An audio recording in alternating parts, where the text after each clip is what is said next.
to this week's episode of Book Bestie. I am your host, Megan, and I just want to apologize for whatever the hell last week was. Basically, I'm just going to explain really quick. If you haven't listened to the last episode of Book Bestie, it was like a little mini bonus episode, I think I ended up calling it. It was about 20 minutes long, and I would like to explain as to why. A, it was 20 minutes long, and B, the absolute shit show I had last week. So basically, obviously, step one of doing a podcast is having a microphone. Now, for the very first episode, I used my sister's microphone, and which is actually identical to the one that I'm holding right now. So I thought that was a good microphone. I enjoyed it. It was easy. It was nice. So I went to go purchase it for myself. Now, when I went on to good old amazon.co.uk, I found one, and it was really cheap, the exact same microphone, and it included an arm and a pop filter. I was like living in luxury. I was so excited. I was like, this is great. That's like 3 birds, 1 stone. So excited, right? So I get it delivered to this address, this is my college house, in case you're wondering where I am right now. This is my college accommodation. And I get it delivered to here so that I could have it during the week to actually, record the podcast episode. I get here Sunday evening, my package is here, and I'm looking at it and I'm thinking, there's not a microphone arm in there. There's no way. It's way too small. There's no way that a microphone arm is in there. I open up this box. Lo and behold, no microphone arm, no pop filter. So I get onto Amazon customer service and I'm like, I bought something and I didn't get it. What do I do? And they ended up giving me a full refund without having to return the product, so that I could use that money to then buy the missing items. Fine, dandy, perfect. I put the mic away. I'm thinking, I'm a bit busy with college right now. I will record the podcast episode later this week. So Wednesday rolls around. I have a huge assignment due Friday. I'm thinking, right, record the podcast Wednesday morning, bang out the edit, get everything uploaded and ready to go, meaning that I don't have to think about it then for the rest of the week, and I can focus on my assignment due Friday. I plug the microphone in. I set the camera up exactly where you are right now. It doesn't work. It's actually even hard to explain how it doesn't work. It's cutting in and out. It sounds like I'm running circles around the thing when I'm not even moving. So that was a little weird. And I'm like, oh shit, what the hell do I do? Right? So I'm freaking out. I'm thinking I have a MacBook. So I only have like USB-C ports. So I'm thinking it's my adapter. Like, my adapter's broken. That's the reason. It can't be the mic. I just bought this mic. It is a step up from the one that I used for the first episode. I was like, there's no way it's broken. My boyfriend comes up to the house. He has USB slots in his computer. Plugs it in. We test it. Doesn't work. I'm freaking out at this point. At this point, it is so late. I've completely lost the light. By the way, that's, if you're watching the podcast, that is definitely going to happen. We're just slowly going to get darker and darker and darker. Not really much I can do about it. I don't have lights down here. Look, we're still in the beginning stages. You're just going to have to bear with me. So I'm freaking out. I've lost the light at this point. I'm also just kind of in no mood anymore to film the podcast. I'm so pissed off. Everything has gone wrong. I'm mad. So my friend goes, hey, bring the mic up to my house. My boyfriend's going to take a look at it. Whatever. Perfect. I jump on a bus with my little microphone in my bag. Get to the house. He plugs it into his computer. It can't find it. He plugs it into his laptop. Can't find it. My friend plugs it into her laptop using an adapter. Boom. There it is. He grabs the mic. She hits record. And it works. So I'm like, oh my God, I look crazy. Like, if I didn't have these old recordings from when I was like here and recording it, you would think I've lost my mind. So they're like, that's so weird. And I was like, it's definitely my adapter. Like, can I borrow your adapter and can I go back to the house and can I record the episode and put all this behind me? And they were like, of course. Here you go. So I jump back on my little bus. I come back to the house. I plug everything in, set the camera back up. Testing, 1, 2, 3. And it's not working. So then my friend's boyfriend drives her laptop to my house. Plug it in. Hello and welcome to this week's episode of Book Bestie. And it doesn't work. So now I'm convinced it's my house. I'm like, there's some frequency in the house that I can't hear, but the microphone can hear it. And it's freaking it out. It doesn't like it. What do I do? Like, I have to film an episode for Friday. I haven't even started editing yet. I now wasted an entire day of not even trying to get my assignment done. I was freaking out. So at this point, I'm thinking it's the house. I'm like, okay, look, if worse comes to worse, I'll bring the mic to college tomorrow. I'll find an empty room and I'll record the podcast. It's fine. I am in TV and media production. So I'm like, I'll go into the radio room. It'll be fine. Get over to the college. My boyfriend takes the mic out of my bag. He plugs it into my iPad. Testing, 1, 2, 3. And it's working. So I'm like, oh, thank you, Lord. Perfect. Amazing. It's working. I can record the episode. I get up to the radio room a couple hours later. Have the camera set up. Hello everyone and welcome to this week's episode of Book Bestie. I'm like, I should probably listen to that just in case. Press play. It's not working. So at this point, I come storming out of the radio room. My two friends are there. My friend's boyfriend. I'm like, it's not working. What the hell? He grabs the mic. He starts speaking into it. And it works. So all in all, I have a sexist microphone that will not work, which means that I had to order this one. And it only got here today. Today is Thursday. The episode is out tomorrow. So we're back in the same situation as last week, but hopefully, we've got it down now. This microphone works. It's fine. I'll be fine now. Hopefully after this, I had to record it on the radio desk in my college, which was so stressful. And I was so sick last week. Even now, I'm still a little sick, so apologies if you can hear it in my voice. But yeah, it was a nightmare to say the least. It was not a fun time. So, now that I've done enough bitching about my personal life and what the hell happened last week and whatever else, hi, welcome to Book Bestie. I am still your host, Megan. And this week, we are talking about unpopular book opinions. Now, I gathered these from YouTube videos. I gathered them from random websites online. So they're just a whole big collection. Some of them I put up myself. Some of them I asked my friends and family. Now we're here.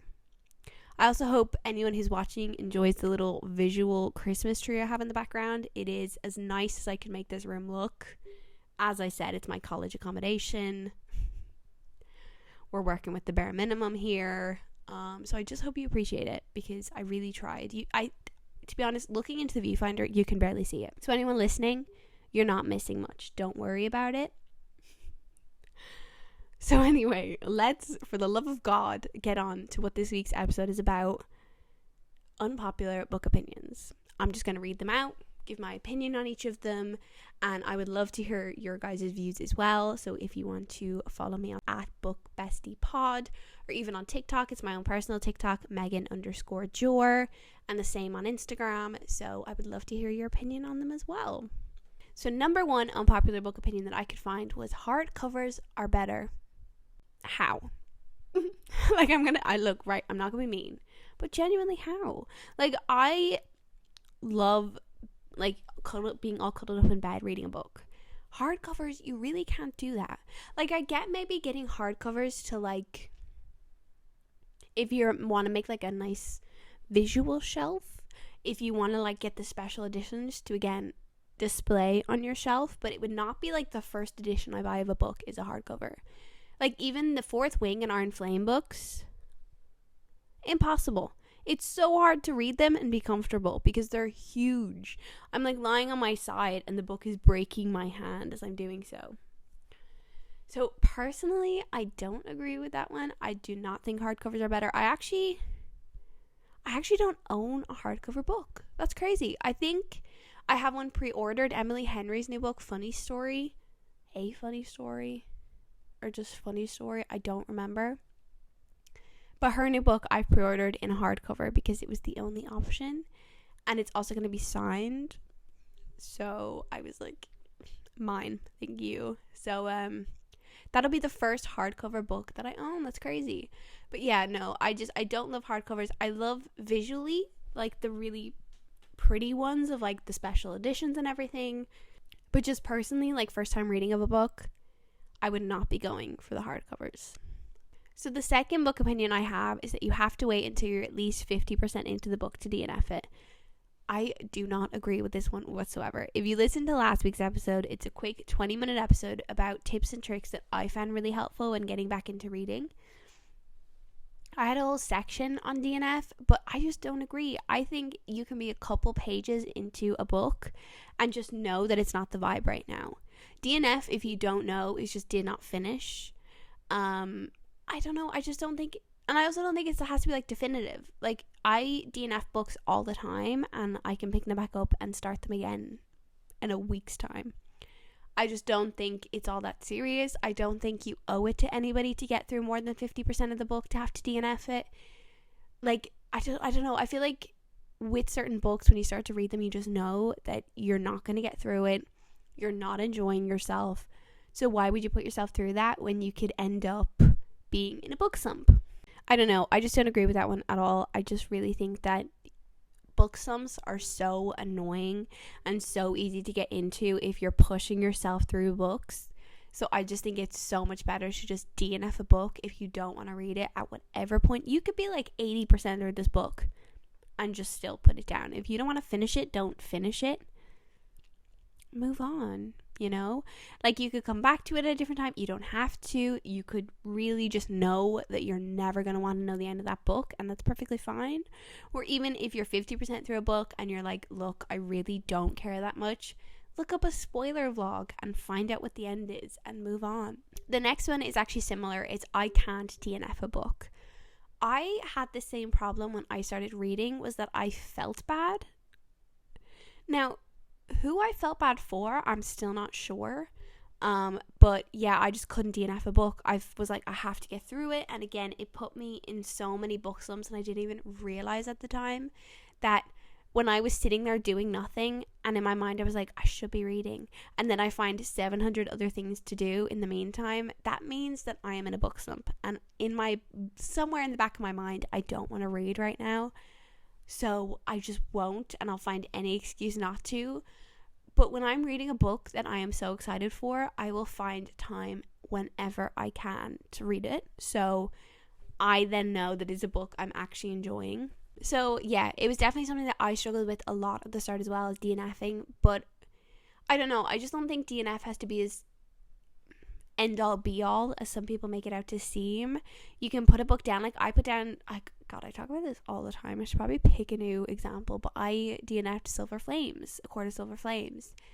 And so like I probably will read it someday just to say that I finished the series. I own it. I might as well, even if it's just, I know a lot of people say not to, but even if it's just the audiobook, a lot of people are like, don't.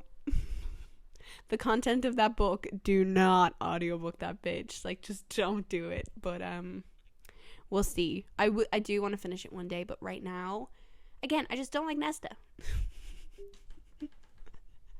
I feel like it's a goal now that I have to get, that I don't like Nesta into at least every single podcast episode at least once.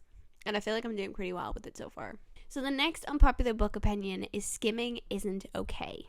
Look, if you listen to the first podcast episode, you know that I love the book Icebreaker. I would be lying to you if I told you that I read every single smut scene in that book, because I didn't. I skimmed through a lot of them. There were so many. I don't know. I feel like especially for smut scenes and stuff like that, like skimming is okay. Like sometimes I just don't, not that I don't care. Don't care is a bit mean, but I just don't in that moment need that. It's a weird way to phrase it, but anyway. Yeah, just sometimes I'm like, no, I don't care. I don't want to read this right now. I am going to skim through it just to get on with the plot. I think it's okay. Like, I think if you're skimming through important sections of the book, then maybe, maybe put the book down. Maybe you don't want to read it. Look up a spoiler vlog, as I said, and get the ending if you're just really not that bothered. But I think through smut scenes and stuff like that, it's just so easy to. But yeah, in general, I think skimming isn't okay. I do agree with that. But in terms of like smut scenes and stuff like that, I'm paraphrasing. I'm getting through it. I'm like, whatever, moving on. So yeah, I'm a 50-50 with that one at the minute. The next one I feel like is not that unpopular. It's, I do judge books by their covers, and if the cover isn't good, I won't read it. But yeah, I do judge books by their cover. If you have a gross out, like men, if you've just got a picture of a shirtless man on your cover, you bet your ass I'm reading that shit on Kindle and never purchasing it. I'm sorry. I don't want that on my shelf.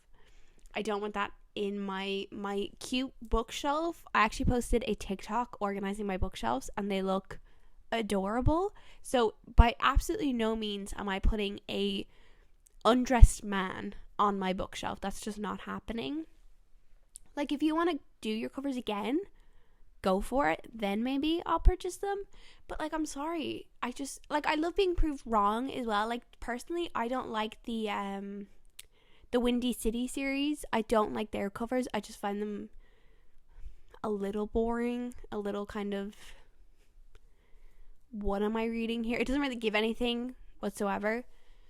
So I loved being proved wrong. I read them on my Kindle. Well, I read the first two on my Kindle, and I loved them, you know? So I do like being proved wrong, and I will admit when I'm wrong, and I did judge a book, but decided to read it anyway. And I will put my hands up and say, look, that was unfair of me, because that book was actually really good. Like, especially if I'm in a bookstore and I'm like looking through books and I'm just kind of like looking for anything new, nothing in like particular, I do judge books by their cover. And like, I understand that cartoon covers, a lot of people think that they're way overdone. I love them. I think they're so cute. I do understand where people are coming from. It's become like every book now is a cartoon cover, and I am absolutely in no means necessarily a professional. I have no idea what I would redesign the Windy City covers to be. But yeah, I do it, and I'm sorry. I apologize. But yeah, I don't know. I just find it really hard not. It's the first impression I feel like you get with a book.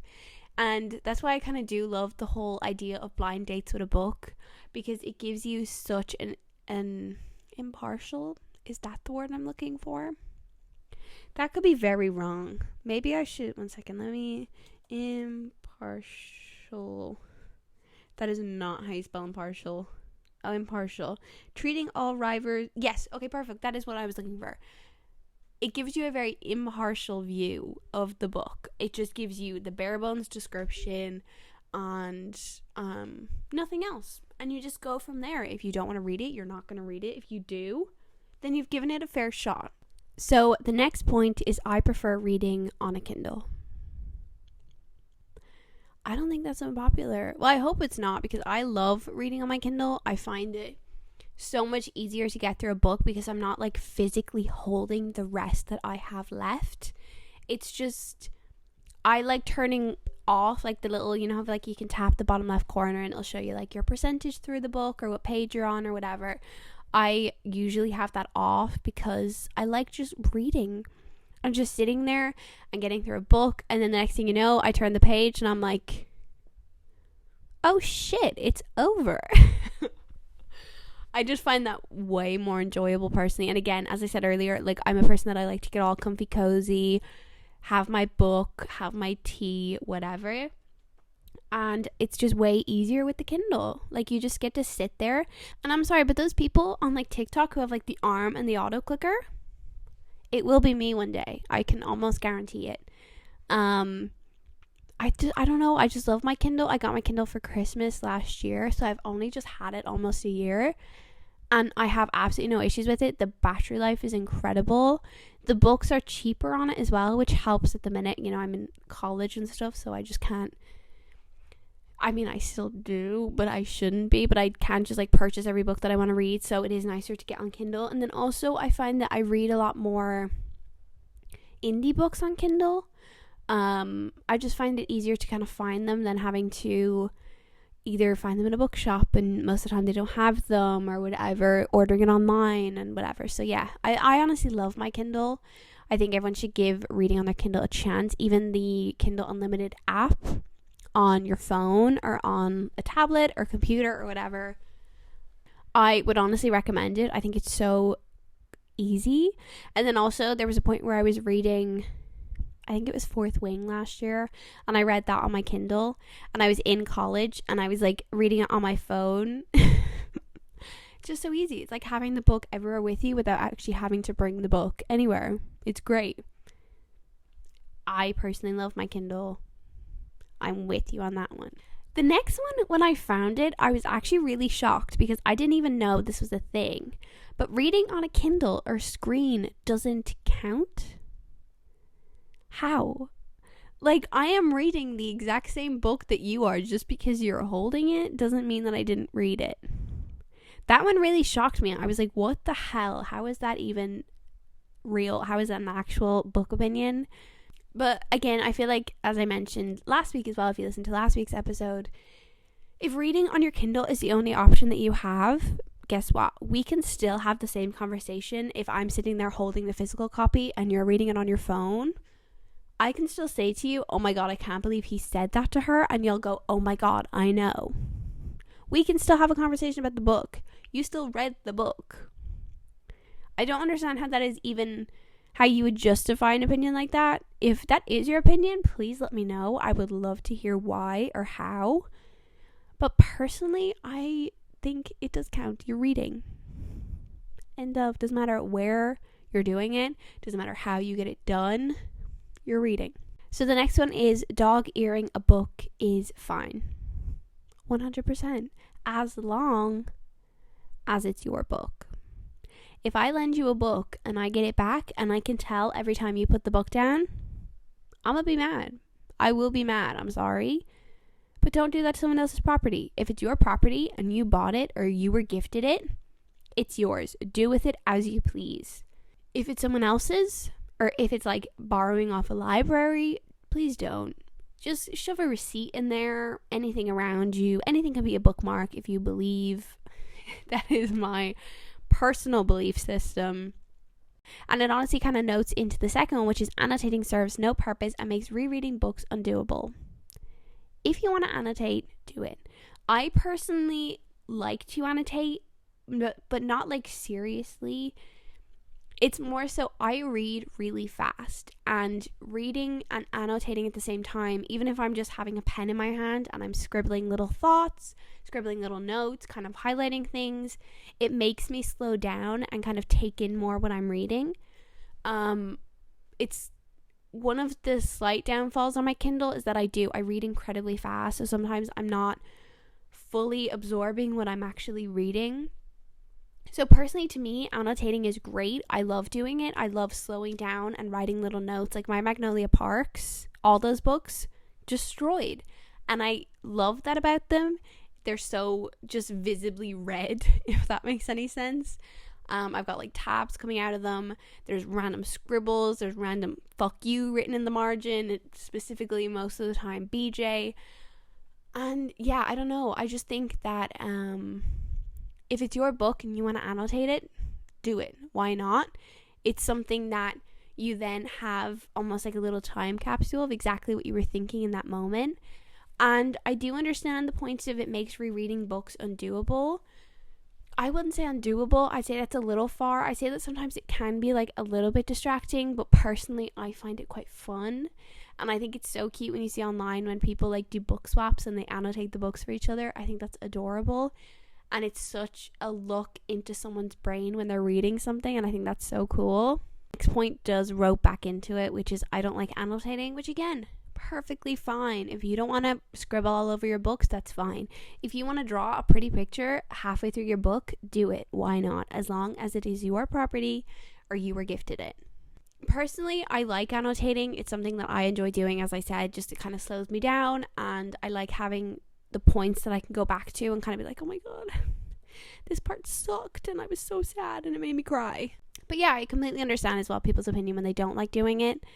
A couple of my friends actually don't like doing it because they think it takes up too much time when you're reading, which is fine. It does like kind of, if you're doing it very seriously and you want it to be all pretty and neat and perfect, it can take up a lot of your headspace while you're reading. You're thinking, okay, I need to perfectly rule under this and pick the perfect color and da da da da da. But I think it is just fun to sit there and read with a pen in your hand and just scribble. The next one is one that I'm actually struggling with so much right now, which is books on your TBR for a long time get boring. I have some big books on my TBR right now. Like I have the entire Throne of Glass series. I have my first Taylor Jenkins Reid's book, which is Daisy Jones and the Six. And I'm terrified to read them because people love them. And like these are a lot of people's like 5-star reads. And it puts a lot of pressure on the book. And the longer it sits there, the more I'm like, but I could buy a new book. And that's fun and exciting. Or I can scroll on my Kindle and I can find a random cute little hockey romance and read that instead. So I do agree with that one. I think it does, you have to kind of almost force yourself into reading your TBR.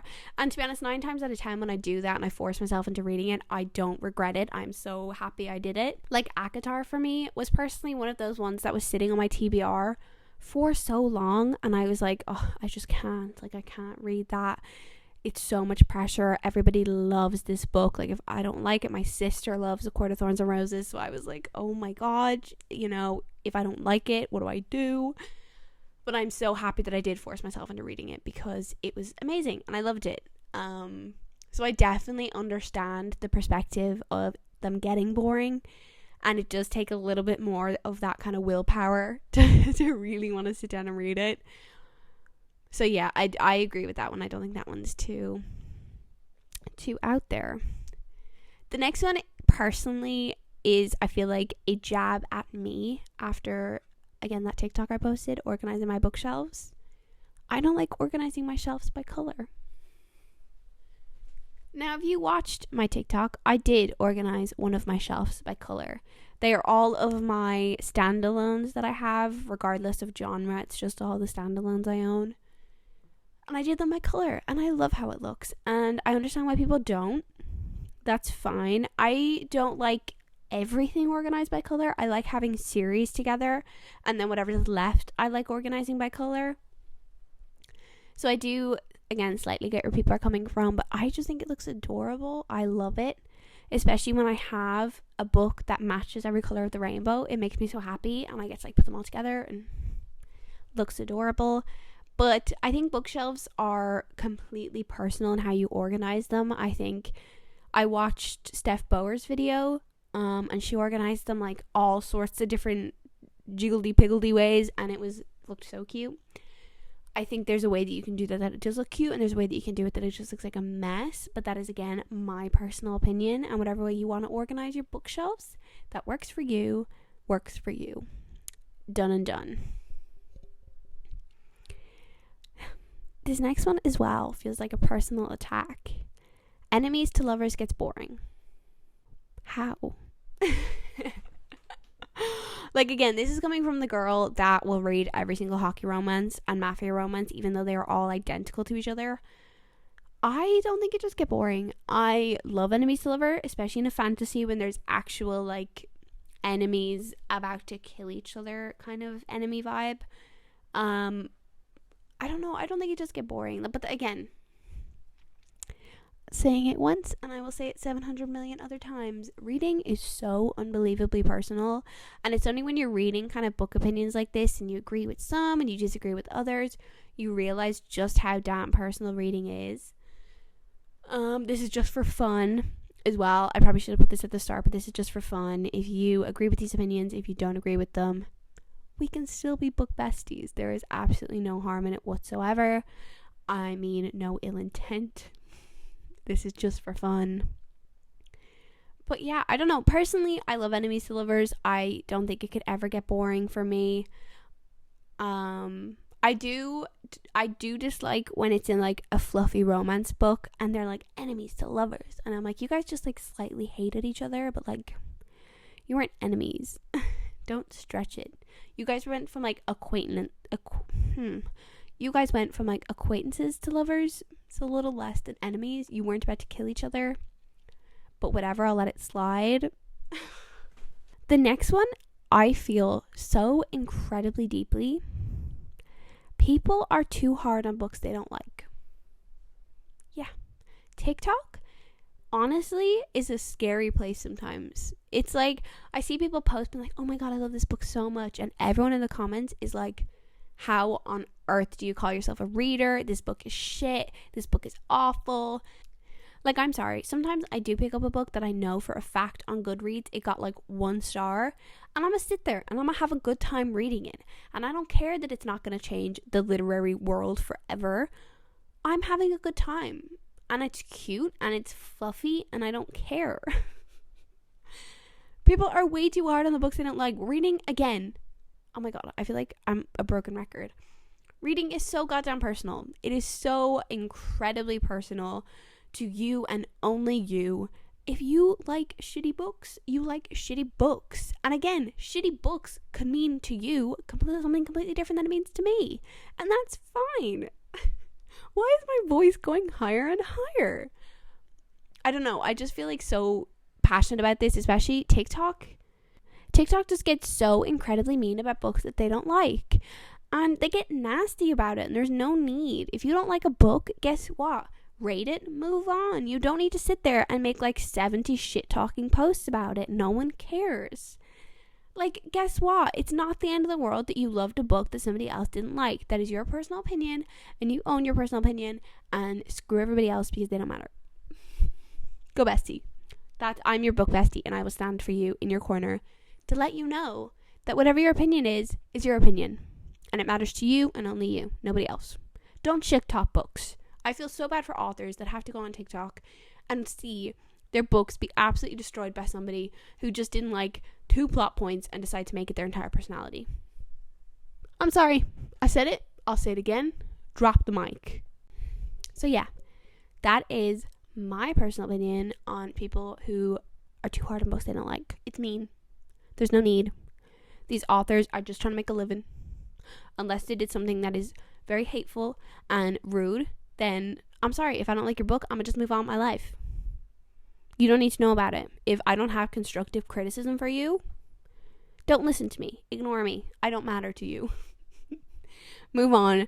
You're killing it. I can never write a book. You are doing a million times more things than I could ever do. I can never write a book. So own that. And ignore people on TikTok because they're mean.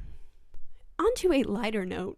I hate third person. Bitch, same. Like, I don't like third person. Now, there are some books that I have liked that have been third person, but I only like it if I don't realize it's in third person.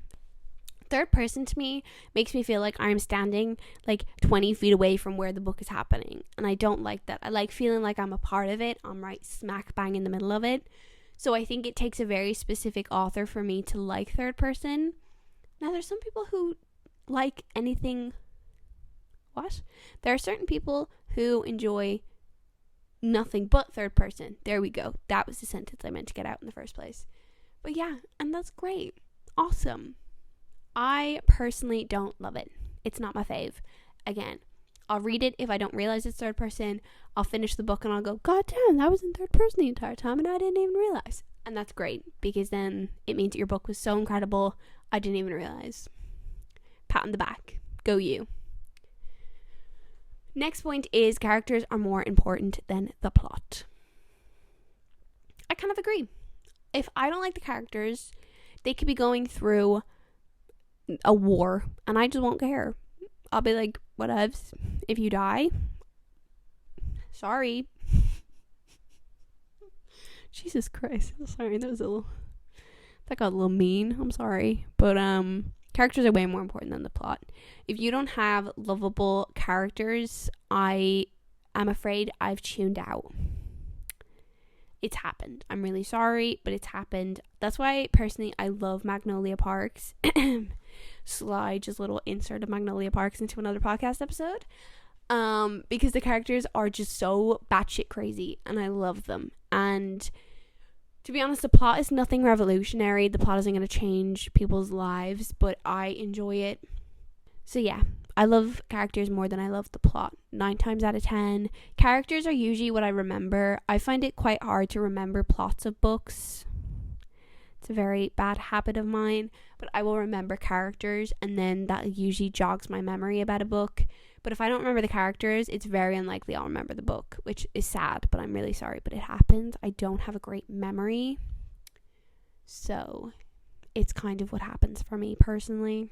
Books first being released in hardback is just for money. You may be honest there.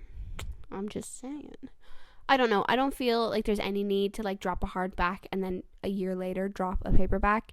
Now, I know that this is a hell of a lot more common in the US than it is here. Like, I think it was crazy that people couldn't get Happy Place for like almost a full year in paperback when my pre-order was paperback. So that was really weird to me, but I think it's definitely like a bigger US thing than it is here. Personally, I don't know too many books that have been released over here in hardback and not in paperback, like either immediately or a week later. Usually hardbacks are released after over here, I feel like. Now, I could be completely wrong, and there could be someone listening to this going, wow, she is very wrong. But personally, that's what I've noticed. That is also coming from somebody who doesn't love hardbacks and doesn't really pay attention to them. So take that with a grain of salt. But I don't see a reason why it needs to be released in a paperback first and not a paper... What? Did I say paperback? I don't see a reason why books need to be released in a hardback first without a paperback. Just saying. The next one also kind of relates back to that one, which is books are too expensive. Yeah, but not here, US. Like, when I'm watching a bunch of creators from like the US or Canada, and they're like, yeah, I spent like $18 on this book. I'm like, fuck, are you okay? Like, that's very expensive. Like, we have stuff like The Works in here and the UK, and you can get like 3 books for €9, or it's like 3 books for £6 or something like that, I think, in the UK. But yeah, like, it's so much cheaper. And like, I feel like shit because I'm there like giving out, and I'm like, god damn, this book is like a tenner, and they're like, only a tenner? That's crazy. So yeah, I feel really bad for any American or Canadian listeners, because books are expensive for you guys, and I am deeply sorry for that. That sucks, because like, I know that you guys have stuff like Book Outlet, and there's another website that I don't remember the name of that I see all over TikTok that I don't order from because the shipping and customs for me would be batshit crazy. So yeah, I just don't order off them. But yeah, your books are expensive. Your books are very, very expensive. Books can be overhyped and then made unenjoyable. I don't think you're wrong. I think that books can definitely get too much hype on TikTok too quickly, which then results in, no matter if this book is the next, I was going to say Bible, but that's a weird reference. Even if this book is the next incredible piece of literature that has completely revolutionized the world, you will still be disappointed because it's been hyped so much that just nothing could ever live up to that. So I definitely agree with that one. I think that sometimes it can, but I also think that sometimes it's almost your responsibility to take yourself away from that. If you're really excited about a book, try and avoid TikTok as much as possible about it until you can read it and get your own opinion on it. That happened to me with Iron Flame. I avoided everything about it because I was like, I don't want to hear people's opinions. I want to read it. I want to gather my own opinion, and then I'll look online. So definitely it can work both ways. You kind of do need to remove yourself from all that and just really take a back seat in terms of people's opinions to make sure that you get your own completely unmessed with opinion about a book. This one I love, and this one will be my opinion until the day I die. Sometimes I want to read a 1-star book for the entertainment of it. And what about it? And what about it? Mind your business. If I want to read a little shitty 1-star book because I think it's cute and it's predictable and I want to enjoy it, you bet your ass I'm going to do it, and I'm going to enjoy myself while doing so. End of conversation. I don't think it's anybody's business.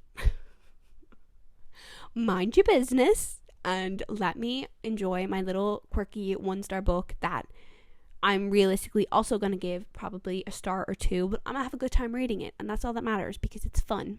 The next one is also another one I agree with. These are getting more and more personal as I go down. I have to really love a book to buy a special edition. 100%. I own 1 copy of every book that I've read other than Magnolia Parks because I am absolutely and utterly, scream it from the rooftops, obsessed with Magnolia Parks. Who would have guessed it? So I have to really, really love a book to buy either multiple versions of it or a hardback cover of it or whatever. And I have done so. Now, there are some times that I will buy a Kindle, a book or read on Kindle. I will buy it to have it on my shelf because I want to physically see it, like I did with Fourth Wing. I bought that book physically because I read it on my Kindle and I wanted to own it. But yeah, I feel like I do agree with this one. I don't think I own any special editions of books. I think I have 1 copy of Wildfire that has sprayed edges, but I just bought that without actually knowing they were sprayed edges. I just picked it up and I bought it, and then afterwards went, oh my god, pretty. So that was an accident. I haven't even read it yet, so I don't know if I love it. But yeah, I don't know. I think I do agree with this one. I've yet to buy a special edition. I would love to. I would love to own maybe special editions of Emily Henry's books because I love her so much. If any really amazing special editions came out of Magnolia, you bet your ass I'm going to buy it. So, the next one, just because the book didn't blow up on TikTok doesn't mean it's not popular. I agree. I do agree with you. I think that there are many books that I have personally found that I have absolutely adored, and I haven't seen them ever on TikTok. That's fine, you know? I think that makes it more enjoyable. I think that makes it more fun also to post about a book because you're almost like, oh my god, no one's supposed to read this yet. Like, look how cute it is and I loved it and I want everyone else to read it so I can have people to talk to about it with. And then the whole thing about books blowing up on TikTok, it does lead to that negativity of people that didn't like it will absolutely try and rip you and it to shreds. So I think that makes it more fun. You have almost a completely uninfluenced opinion on that book and you loved it and you thought it was great and you didn't have to wade. Jesus Christ, Megan.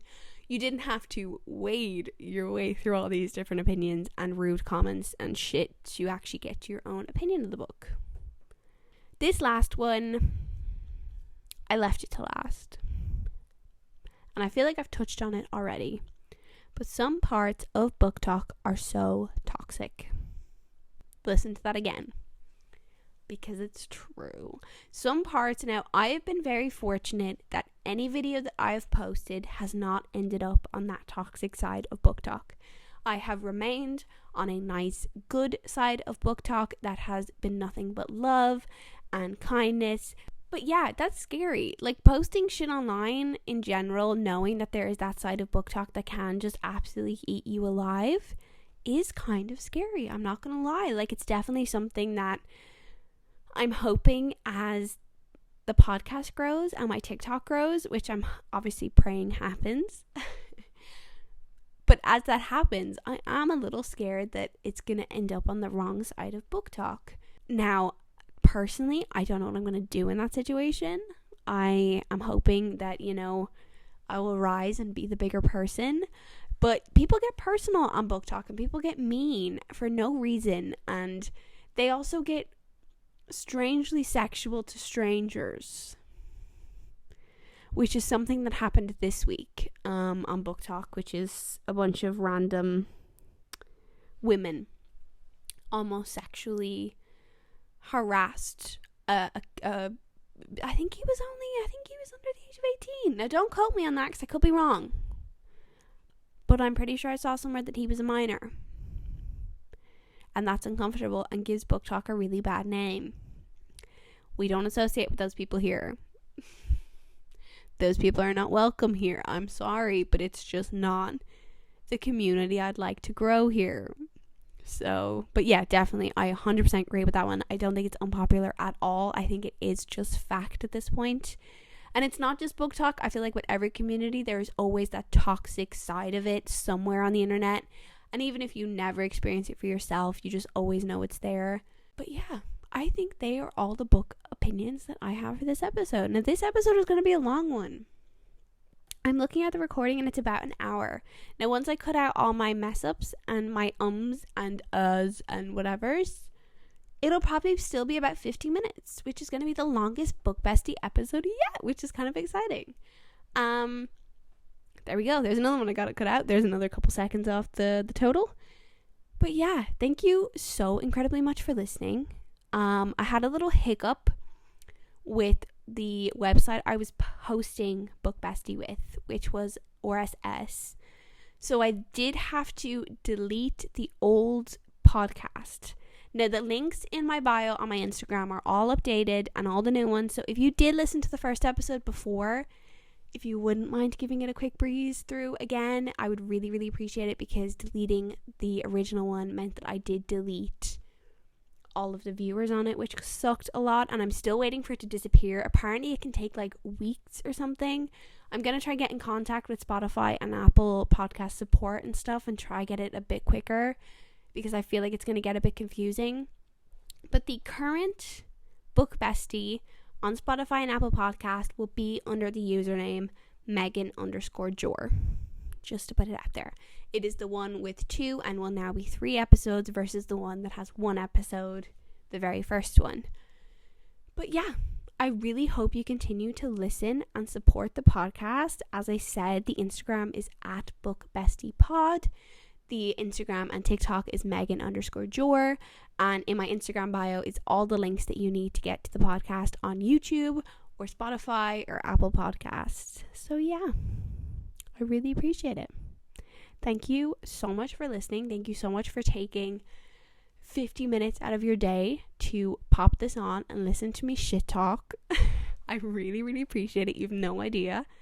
So yeah, I hope to see you guys all next week as well. Thank you so much. Bye.